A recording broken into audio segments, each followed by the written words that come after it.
Hello friends, a very warm welcome to Ansarkari. I am Vikas Bhardwaj.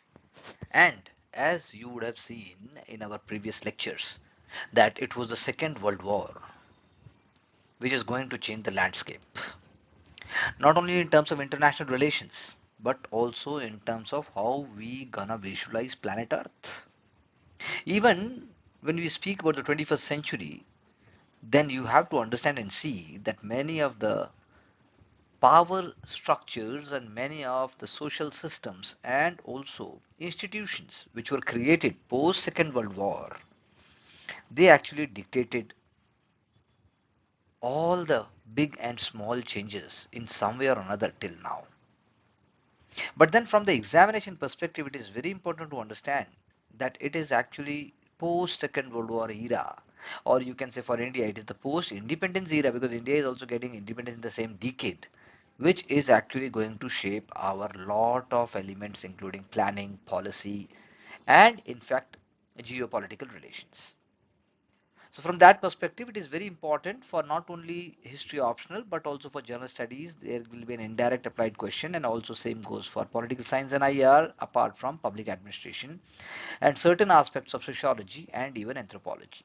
Very important, a very significant theme which we must understand.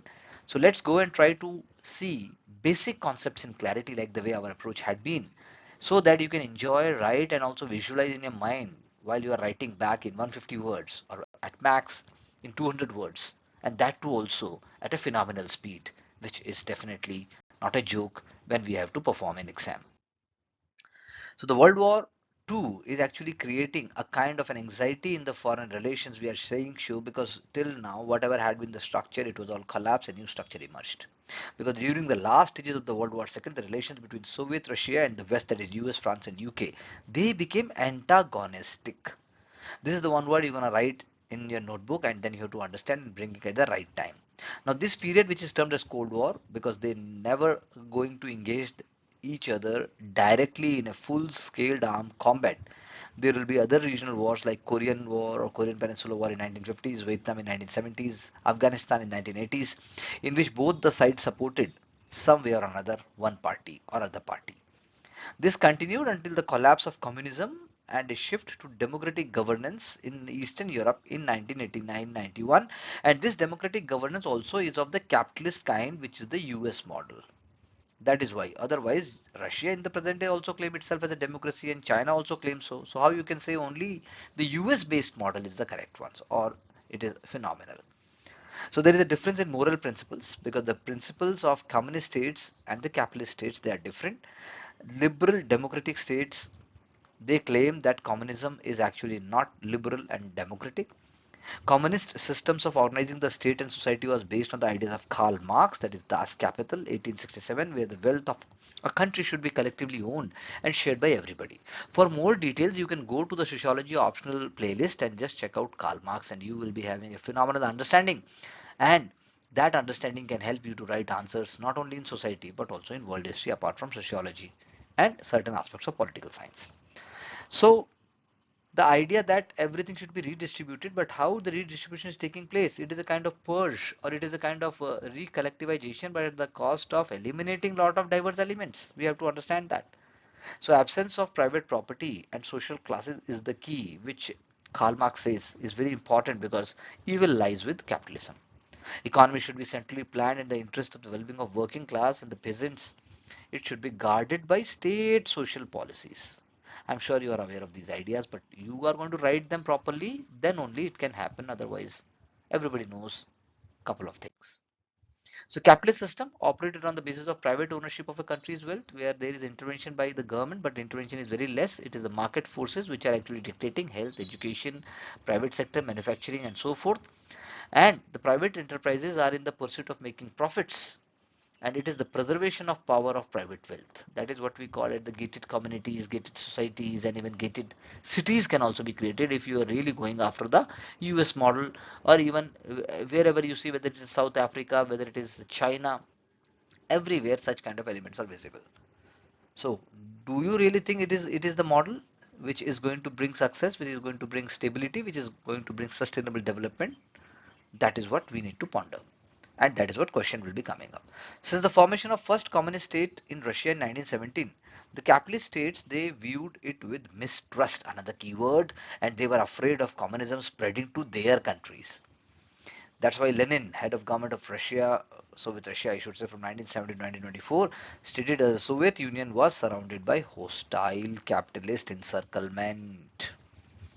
He was aware of this fact, and these ideas were taken up by Stalin, the head of the government of Soviet Russia, from 1922 to 53. Please see the time period of around 30 years. 30 years.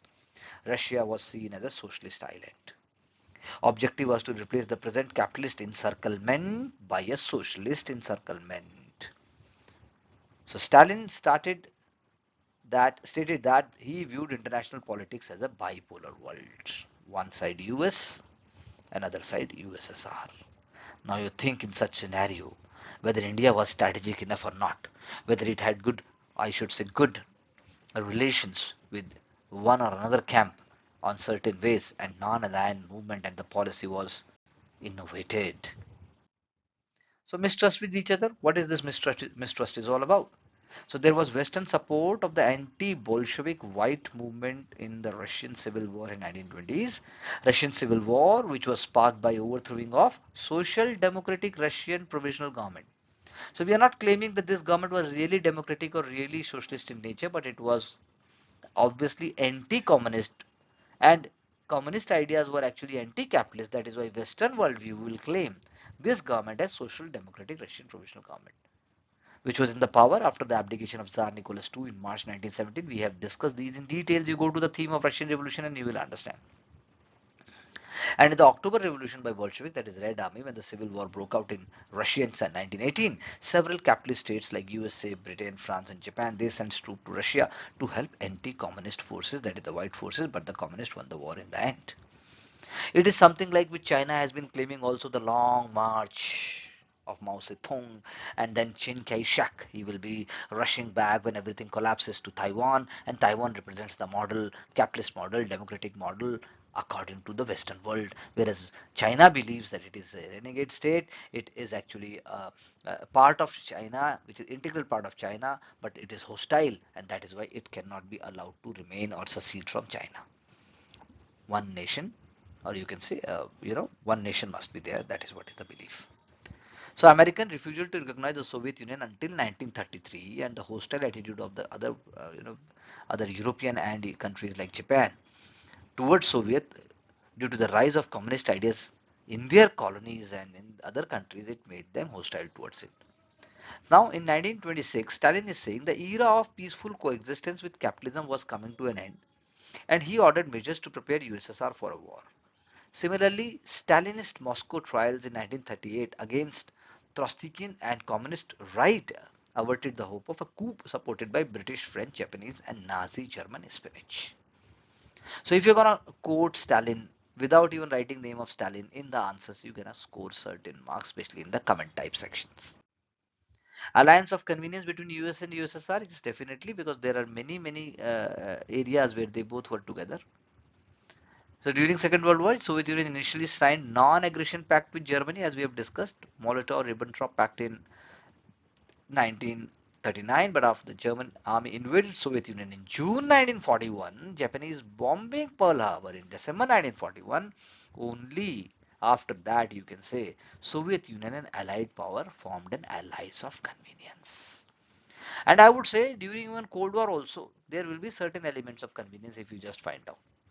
So under the Lend-Lease program passed in 1941, US military provided the supply of arms and logistics to allied countries including Soviet Union. However, the issue of corruption, faulty weapons, delays made Stalin suspicious about bleeding Soviet dry against Germany. And that is why he could understand. The delayed D-Day against Nazi Germany further confirmed his suspicion against the US. So, it will be in the light of these ideas that Joseph Stalin and Truman's distrust will be increasing against each other. Stalin's foreign policies contributed to the tension, to the strengthening Russian influence in Eastern Europe. He tried to occupy as much German territory as possible. We know that as the Nazi armies collapsed with time in Second World War, this was viewed as Soviet aggression by the West in the hope of spreading communist revolution in all parts of the globe. So both the powers are actually very much distrustful of each other. After the US President Roosevelt died in April 1945, his successor Truman, the 33rd President of the US from 1945 to 1953, was far more suspicious and toughened his attitude towards the communists.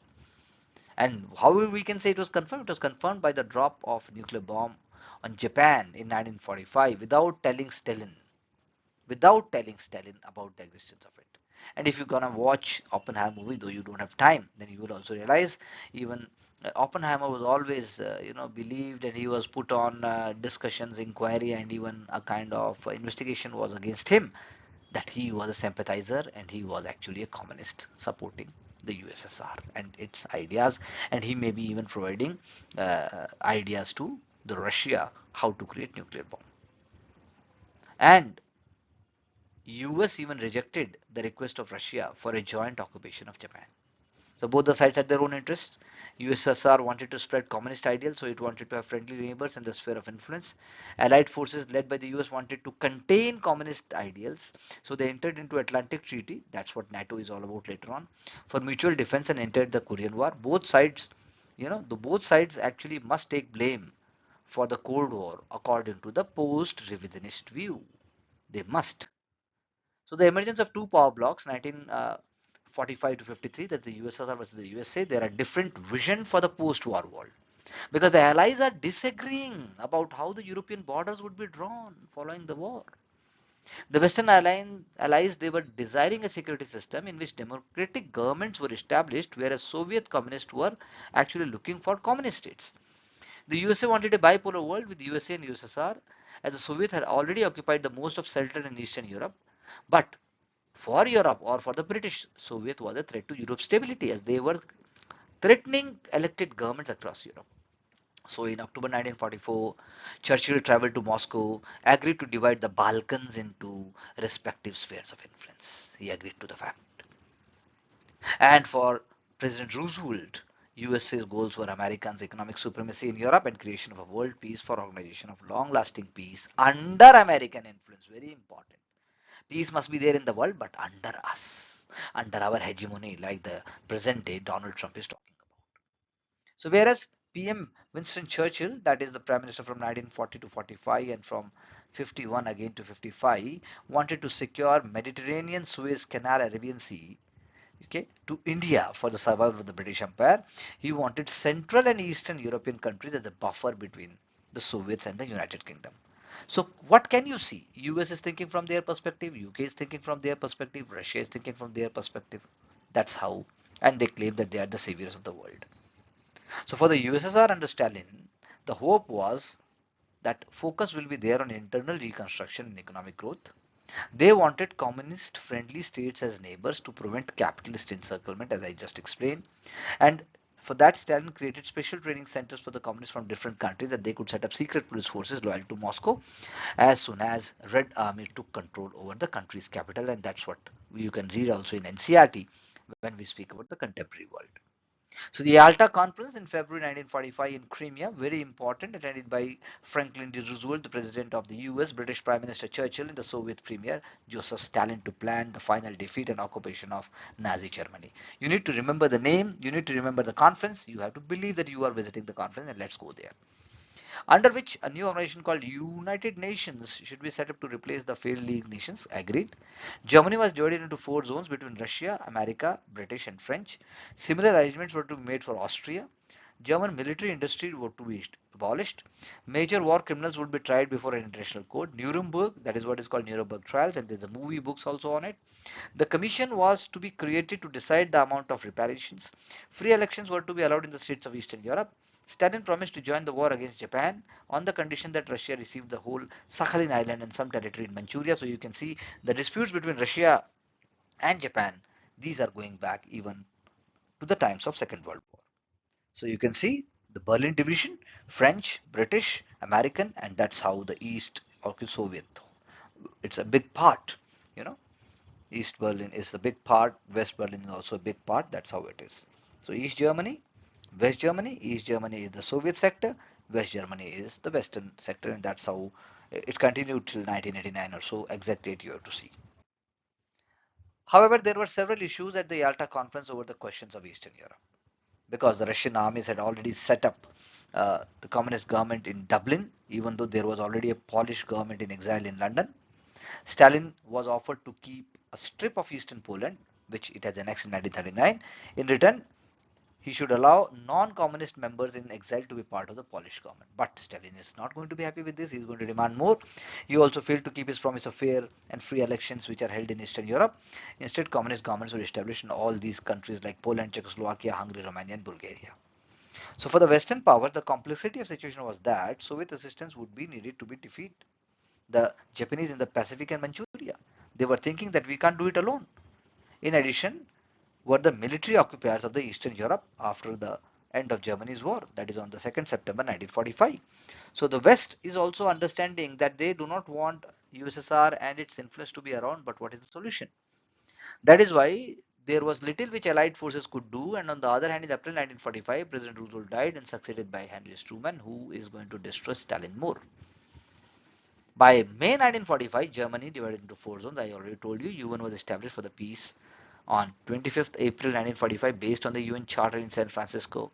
UNSC veto power was given to the four powers, that is USSR, USA, France and UK. Only later on China will be added. So after this, there is important Potsdam Conference in July 1945. War with Germany was over by these times. Now the three leaders, Stalin, Truman and Clement Attlee, discussed the boundary of Germany. What about the unification of Germany? Whether four zones would be allowed to join together to form a united country again. It was agreed that presently Germany was to be disarmed and the Nazi party would be disbanded and its leaders will be tried as war criminals. What amount of reparation was to be paid to Russia by Eastern Germany? It was agreed that Germany should pay reparations provided Russians sent food supplies to the western zones of Germany in Britain. What about Eastern Europe and the government of Poland? Particularly President Truman and Churchill were annoyed because of half of Germany had been occupied by Russian troops. Pro-communist Polish government was installed. Further, they had expelled 5 million Germans living in the area, which had not been agreed upon. So you can see the Potsdam Conference, and they wanted to put into action post-war settlement, which was agreed at Yalta.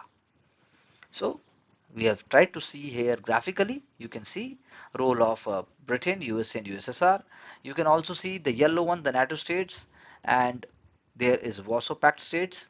And by 1968, there will be withdrawal from Warsaw Pact also, as we can see here in case of Albania.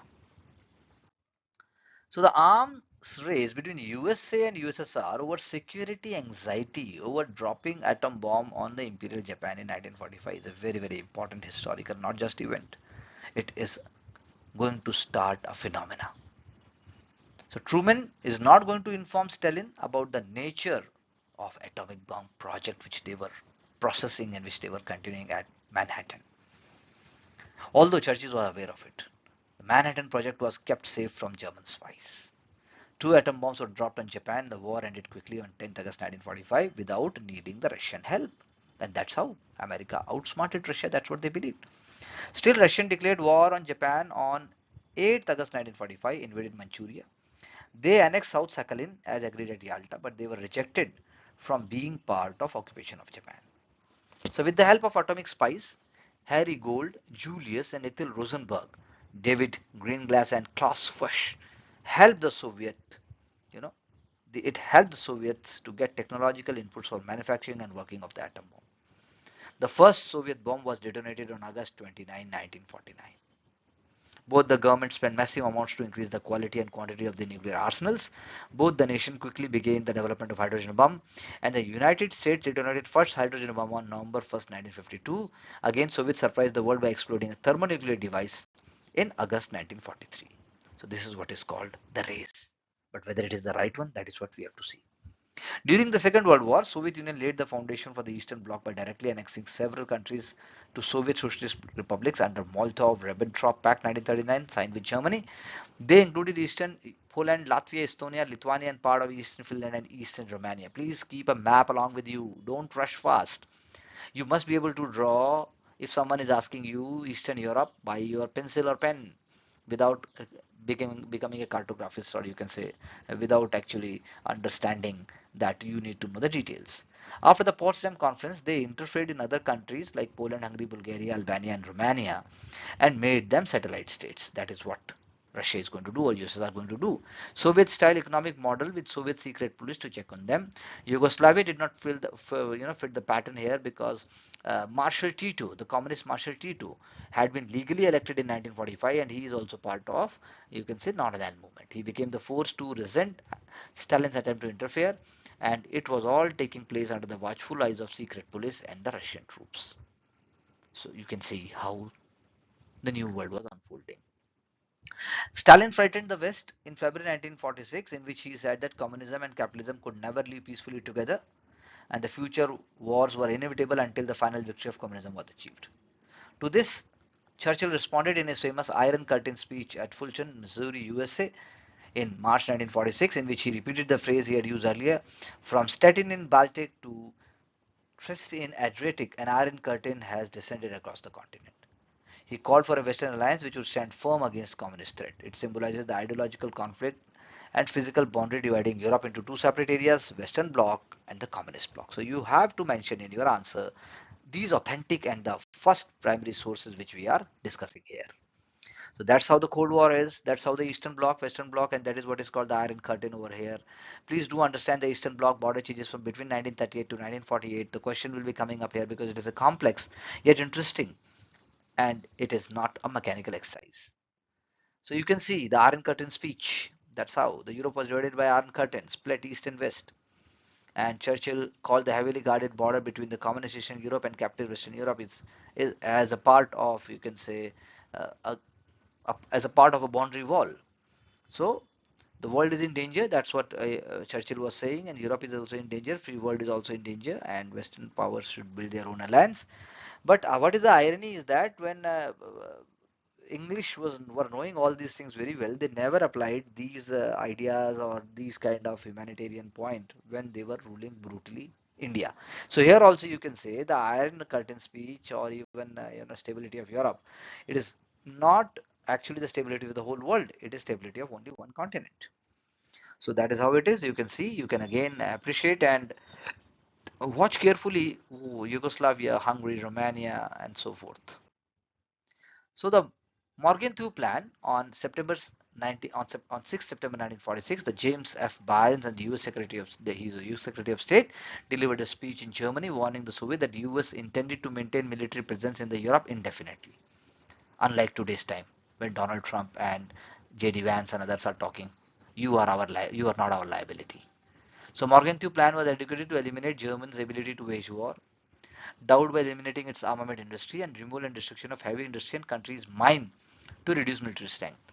In response to the indefinite stay of the USA by the end of 1947, use of secret, spies of KGB and the military police helped the communist parties to take every state in Eastern Europe. Thus, officially, an Iron Curtain descended over the continent. So, partition of Germany into Allied occupation zones, and also partition plan from the Winston Churchill, partition plan from Roosevelt, and Morgenthau. That is how the whole sequence is going on, and that's how the things got concretized. We are not talking about all the events, you can just Google them, but we are just trying to understand the process. The Truman Doctrine, which actually got materialized, or which actually got evolved from the events in Greece, where the communists were trying to overthrow monarchy. British troops who had helped liberate Greece from the Germans in 1944, they went to restore monarchy, but they were now feeling the strain of supporting it against the communists, who were receiving help from Albania, Bulgaria, and Yugoslavia. Ernest Bevin, the British foreign minister, appealed to USA, and Truman announced that USA would support free peoples who are resisting subjugation by armed minorities or outside pressures. Germany is finished, we know that, but then even after that, what we can say, the world is not at peace. So the Greece is one example. There will be other examples also. So Greece immediately received massive amounts of arms and other supplies, like the way Ukraine is getting today. By 1949, the communists were defeated. Turkey, which also seemed to be under threat, received worth 60 million. The Truman Doctrine made it clear that the USA had no intention of returning to isolation after the First World War.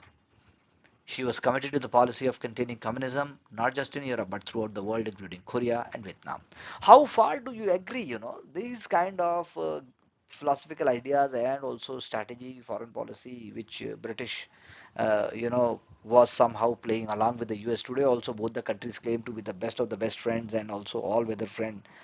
So you can again think of that the world is not thinking, the world is not being thought about. It is only about the self-interest. So you can think of Henry Truman, a very important role he's playing after Roosevelt, and his doctrine is also very, very important. And that's how we say today that a new system is emerging and the previous systems are being collapsed, and US hegemony is also under threat and it is declining for sure. The Marshall Plan announced in June 1947, and this was an economic extension of Truman Doctrine. American Secretary of State George Marshall produced a European recovery program. No such program was there for India, which was actually supposed to be recovered. Economic and financial help wherever needed. Our policy is directed not against any country or doctrine, but against hunger, poverty, desperation, and chaos, which is still there in Africa and parts of Asia. Western Europe was certainly suffering from all these problems. That is what it was believed, and it was exacerbated by coldest winter for almost 70 years. And what we can say is that one of the aims of ERP was to promote economic recovery of Europe, and there uh, uh, there was more behind it than humanitarian feeling. A prosperous Europe would provide lucrative market for the American export. That's what today also. But its main aim was probably political. Communism was less likely to gain control in a flourishing Western Europe. So everyone has their own agenda. And the coldest winter for almost, I shouldn't say 70, but you can just read it 7 years or even less than that. By September 16 nations, you can just think about them: Britain, France, Italy, Belgium, Luxembourg, Netherlands, Portugal, Austria, Greece, Turkey, Iceland, Norway, Sweden, Denmark, Switzerland, and the Western zone of Germany. They had drawn up a joint plan for using American aid. During the next 4 years, US $13 billion was flowed into Western Europe, fostering recovery of agriculture industry, and war devastation was actually put behind, and again prosperity and industrialization came up. Communist parties in the Western Europe suffered colonial defeat, most notably in France and Italy, and which had seemed the most likely states to go to communist, it was also believed. So you can say that whole process is there. But who is thinking about colonies in Africa? Who is thinking about countries like India? The world is a selfish place. India had never behaved like that. So Vietnam's struggle for independence from the Dutch imperialism is another example, because Vietnamese nationalist leader Ho Chi Minh, he proclaimed Vietnam's independence from France. So Ho Chi Minh was a great leader, a great friend of India also, and if you walk around not only just in Delhi but in other parts of India also, in metropolitan specifically, you will find a Ho Chi Minh street.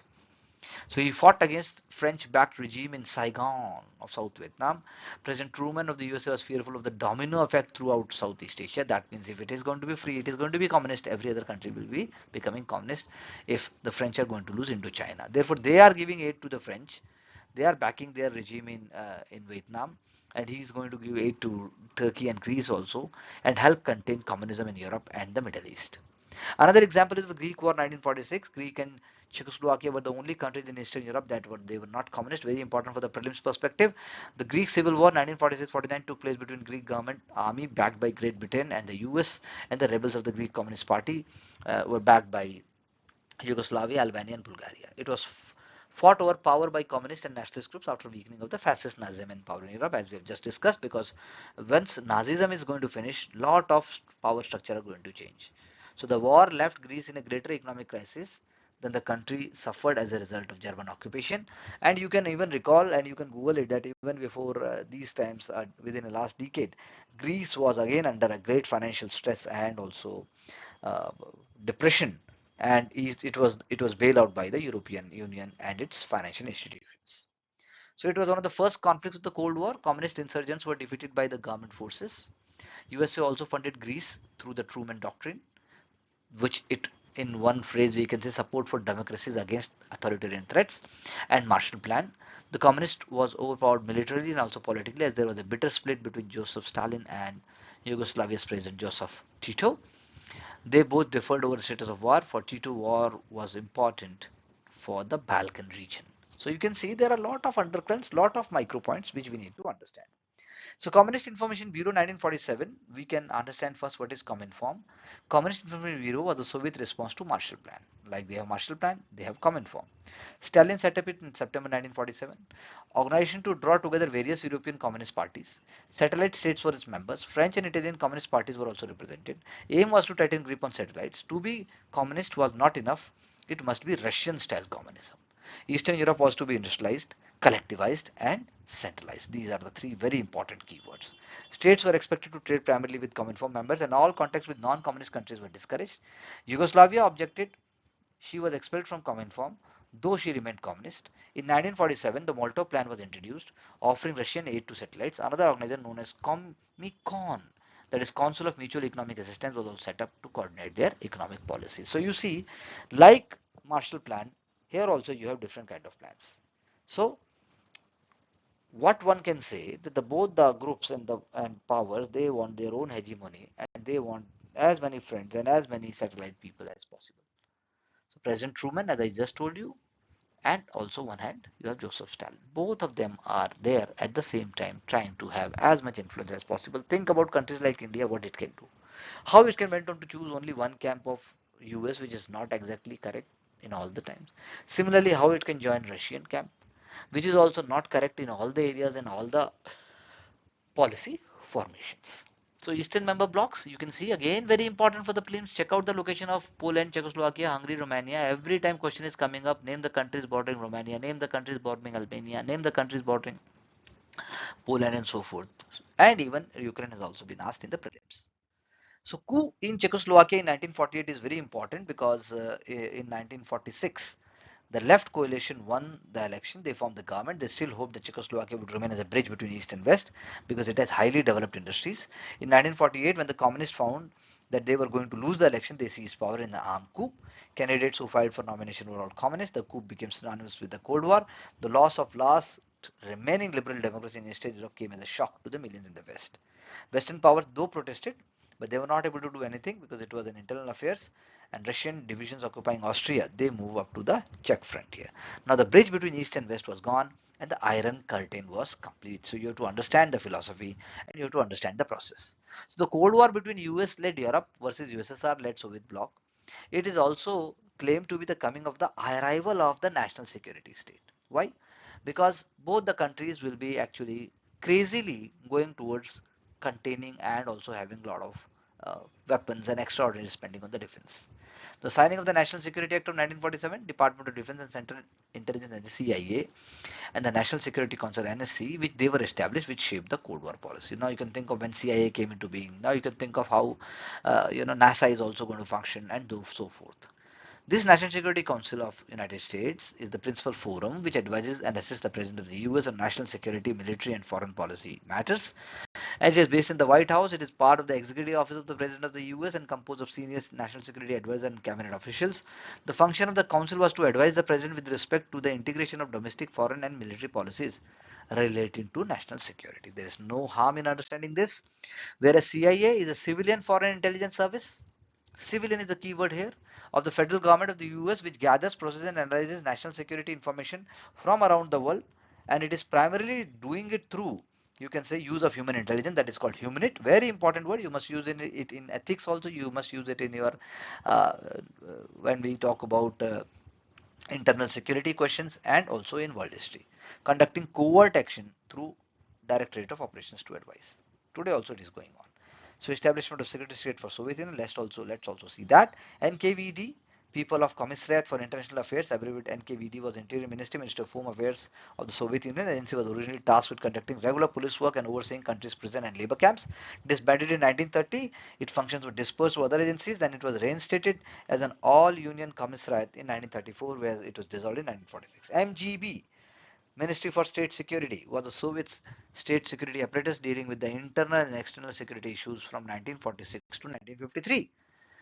Now, when we see the Berlin blockade and the airlift, that is between June 1948 and May 1945, this was the first great crisis because there was disagreement on how to treat Germany.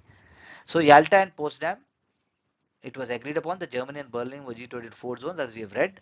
Three Western powers did their best to organize the economic and political recovery of the zones. Stalin determined to make Germany pay for all damages inflicted on Russia, treated it known as a satellite, draining its resources away to Russia. Nothing wrong about it as far as Stalin is concerned, in his view. Three Western zones were merged into single economic unit by 1948. Prosperity was coming up thanks to martial aid. It was in contrast to the poverty of Russian zone. Today also, if you go to Eastern Germany and Western Germany, the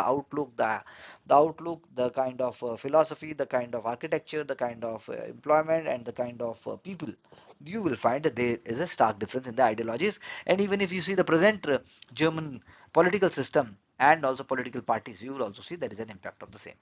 The West wanted all four zones to be united and given self-government as soon as possible. Stalin decided it would be safer for Russia to keep the Russian zone separate with its own communist pro-Russian government. So the prospect of three Western zones reuniting was alarming enough for the Stalin because they knew it would be part of the Western Bloc. In June 1948, West introduced the new currency and did price controls in the zone in Western Berlin. The Russians decided the situation in Berlin had become impossible, already irritated by what they saw as an island of capitalism, 100 miles inside communist zone. They felt it impossible to have two different currencies in the same city. They were embarrassed by the contrast between prosperity of West Berlin and prosperity, or you can say poverty, in the neighboring areas. So what Russia is going to do? It is immediately all road, rail, and canal links between West and the West Berlin and the West Germany, they were closed, and their aim was to force West to withdraw from West Berlin by reducing it to the point of starvation. The Western powers, convinced that a retreat would be the prelude to Russian attack on West Germany, they were determined to hold on. So both the powers are doing crazy things. They decided to fly supplies in because they can't go to the designated spot or the place without passing through the communist areas. That is why they decided to fly in supplies. Russians would not risk shooting down transport planes. Truman had thoughtfully sent fleet of B-29 bombers to be positioned in British fields. Over the next 10 months, 2 million tons of supplies were airlifted to blockaded city in a remarkable operation which kept 2.5 million West Berliners fed and the warm right through the winter. In May 1949, Russian admitted the failure by lifting the blockade. So it is something like which Napoleon did, a continental blockade, and later on it was realizing that it is a failure. So we must learn from history, but we refuse to, and that same goes for UPSC exam. The outcome gave a great psychological boost to the Western powers, and though it brought with Russian relations to a lowest ebb, it caused the Western powers to coordinate their defenses and formation whenever it took place. It meant since no compromise was possible, Germany was doomed to remain divided as far as the time to come. So you can just understand, and you can again see that how very, very important and in a very strategic way both the powers were operating. But there were some dangers also. More nuclear weapons. When it came to be known in September 1949 that the USSR had successfully exploded an atom bomb, an arms race began to develop. Truman responded by going ahead with the USA to produce a hydrogen bomb, which was many more times powerful than the atomic bomb. His defense advisors produced a secret document known as NSA 68, which shows that they had come to regard Russians as fanatics and who would stop at nothing to spread communism all over the world. They suggested that expenditure on armament more than tripled so that they will be able to defeat communism. Russians who alarmed the Americans. Apart from them, there was a proclaimed communist government in China, October 1949, after the communist leader Mao Zedong had defeated Chiang Kai-shek, the nationalist leader who had been supported by the US, who was now forced to flee the island of Taiwan, which is called Formosa. When the USSR and Communist China signed a treaty and alliance in February 1950, American fears of an advancing tide of communism seemed to be realized. It was in this atmosphere of American anxiety that the Cold War spotlight now shifted to Korea, where in June 1950, troops from communist North Korea invaded the non-communist South Korea. Today also, you can see the North and South, they are separate. So this exodus, which we are speaking in context of China, is very, very important to understand. Now you can see China's air defense identification zone, even in the present times, Taichung, Kaohsiung, Taipei, and Okinawa prefecture is there of Japan, very, very near. And here also you can see how Taiwan is there, how China is there, and how South Korea and Japan. Formation of NATO is another important point which we need to understand, because NATO took place in April 1949, and the Berlin blockade showed Western military's unreadiness and frightened them into making definite preparations, which they are doing till now. Already in March 1948, all these countries had signed the Brussels Defense Treaty promising military cooperation in cause of war. They were joined by USA, Canada, Portugal, Denmark, Iceland and Italy. Please check out the current list of NATO. Very important PT में question पूछा गया था, अब दोबारा शायद नहीं पूछा जाएगा. All these people signed North Atlantic Treaty agreeing to regard an attack on any one of them as an attack on all of them, and placing their different forces under a joint NATO command organization, which would be coordinating the defense of the West. This was a highly significant development. Americans had abandoned their traditional policy of no entangling alliances, which Donald Trump is claiming now. And for the first time, they had pledged themselves in advance to the military actions. Predictably, Stalin took it as a challenge, and the tension remained high for a long time. So Radio Free Europe was established, like the way presently also there were a number of organizations of that sort, including US8, which had been disbanded. And this was established for the Western propaganda in Eastern Europe. Several radio outlets were established along with Voice of America, which is also now no more. Radio Free Europe, Radio Liberty against Soviet brutality. Since there were no prospect of Russian allowing United Germany, Western powers went ahead and set up German Federal Republic known as West Germany. 1949, August 1949, elections were held, and Konrad and Konrad Adenauer became the first chancellor. The Russians replied by setting up their zone as German Democratic Republic of the East Germany. Germany remained divided under the collapse of communism in East Germany, November-December 1989, and made it possible in early in 1990 to unite two states into a single Germany. So you say it will be taking around 50 years. The Paris Agreement, also known as Paris Pacts or Paris Accords, it was signed in October 1954, and to be more precise, 23rd October. It granted sovereignty to West Germany because the agreements were such in nature that Western powers wanted more and more freedom and more sovereignty to the places which they are controlling. So they ended the occupation. There was creation of Western European Union, which is a forerunner for European Union, and amending and completing Brussels Treaty of 1948. The Consultative Council became the Council of Western European Union, and the organization was renamed as WEU. Germany was admitted to NATO. West Germany was admitted to NATO. The agreements allowed West Germany to join the Atlantic Alliance, and Italy had joined the Brussels Treaty on the same day as the agreements. So that is why the agreements were a result of the London and Paris conference, which were held in September and October 1954 to determine the status of West Germany. All these powers, France, UK, Belgium, Netherlands, Luxembourg, West Germany, Italy, Canada, US, and the remaining NATO members, they all agreed, and the agreement went into force by May 5, 1955. You need to remember all the dates and also important sequence. Now let's understand the Korean War of 1950. The origin of the war lay in the fact that Korea has been under Japanese occupation since 1910. Japanese, were defeated in August 1945, and the US and USSR agreed to divide Korea into two zones along the 38th parallel. UN wanted free elections for the whole country, and the Americans agreed to it. They believed South would outvote the North Communist, as they were the two-thirds of the population. When the election, with the election, Independent Republic Korea was set up with Syngman Rhee as the president and its capital Seoul in August 1948. In the North, Democratic People's Republic of Korea or North Korea was established under the communist government of Kim Il-sung with its capital at Pyongyang. However, the unification of Korea, like that of Germany, soon became part of the world Cold War rivalry. No agreement could be reached, and the artificial division continued, but both the leaders claimed the right to rule the whole country. So that means there is going to be a fight. Before very long, it was clear that Syngman Rhee was a ruthless authoritarian, whereas Kim Il-sung was even worse. He seemed to be modeling himself on Stalin, arresting and executing many of his critics.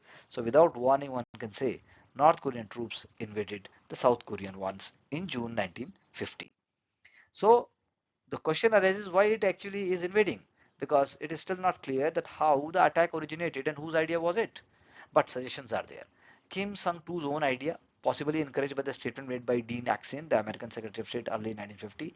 Axon was talking about which areas around the Pacific USA intended to defend, and for some reason he did not include Korea. Kim Il-sung may have been encouraged by the new Chinese Communist government, who were at the same time massing troops in Fujian province facing Taiwan, as if they were about to attack Chiang Kai-shek. Third point is perhaps Stalin and the Russians were responsible, wanting to test too much determination. They had supplied North Koreans with tanks and other equipments. A communist takeover of the South would strengthen Russia's position in Pacific. Definitely, this is also one of the points. And be a splendid gesture against the Americans to make for Stalin's failure in West Berlin. Communists claimed that South Korea had started the war when the troops of the bandit traitor Syngman Rhee crossed 38 parallel. So what we can see is that there are important points why we believe that certain, events will be taking place. So this is how North Korea, South Korea, 38th parallel, very important. Demilitarized zone is also being shown. Now, US is going to enter because under Truman, it was convinced that attack was Stalin's doing. He wanted to contain the spread of communism. His department was also criticized by the Republican Senator McCarthy as a supporter of communism. Use of UNO was taken, and now American policy therefore changed decisively from just economic help to use of American troops for Korea. That is what US has always done. US sent American troops without UNO decision. UN Security Council post facto backed the defense of South Korea. By October 1950, UN forces almost conquered all of North Korea. Now, Chinese government was seriously alarmed when they feared an attack on China in November 1950. Chinese People's Volunteer attacked and drove the Americans back. They recaptured North Korea and advanced into South Korea. Americans added more troops and drove the Chinese back to 38th parallel, where the Truman ordered General MacArthur to stop and sacked him when he disagreed. Even though Chinese and North Koreans were exhausted by the war, they were prepared to end it by late 1952. Stalin insisted that they continue fighting, and armistice was approved only in July 1953 after Stalin's death. So you can say how complex were the circumstances. Armistice was signed, the fighting ended on July 27, 1953, and agreement created Korean demilitarized zone to separate North and South Korea. Today also it is there. The country was devastated. 4 million Korean soldiers and civilians had been killed. Now the division seemed permanent. Korean war strengthened NATO with the fear of communist takeover of European countries, and even India also played a very important role in a positive side as far as war between North and South Korea is concerned. Now China will be emerging as a communist power, which prevented the unification of Korea and was now leading to become a powerful nation. Supported Indo-China communists in their struggle for independence from France. At the same time, it offered friendship and aid to underdeveloped third countries, like the way what China is doing today, whether it is in Asia, Africa, or Latin America, and it signed peaceful coexistence agreement with India and Burma. But then still we will be suffering because China will be attacking India. Now, when China is attacking India, then no power is coming to support us. You can understand, and you have to analyze why. Especially Americans. They tried to encircle China with 1951 defense agreements with Australia and New Zealand.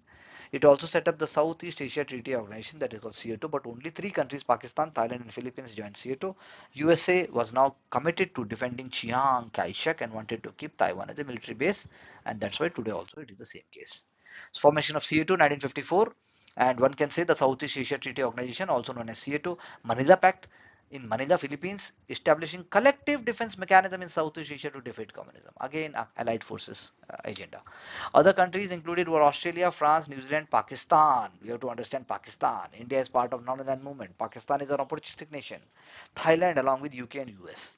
SEATO as a failure due to internal conflicts and the disputes that hindered the effective use of military capabilities. But SEATO's culture and education program, which were funded by the organization, had lasting impact in Southeast Asia. By 1977, SEATO lost the support of many member countries, leading to its dissolution. But then so much time was wasted. And Pakistan, a perennial failed state. So you see, SEATO, what it is, its purpose and its strength, it can definitely come in the prelims examination as one of the options.